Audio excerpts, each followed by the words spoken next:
आपण ज्या व्यक्तीला कॉल केला आहे ती आता दुसऱ्या कॉलवर व्यस्त आहे. हॅलो, कुणाला बोलत होती ग?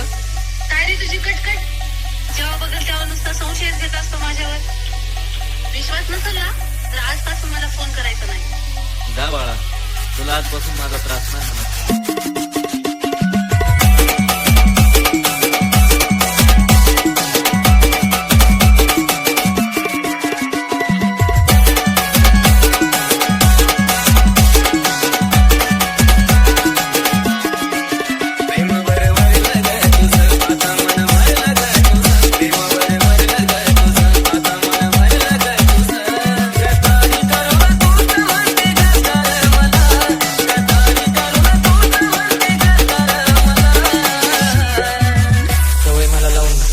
दुसऱ्याच्या आयुष्यात जगत होती. लांबच आहे आता मी तिच्यापासून, जी दुसऱ्याची असून सुद्धा माझ्या हृदयासोबत खेळत होती. बालाजी जाहिरी, बालाजी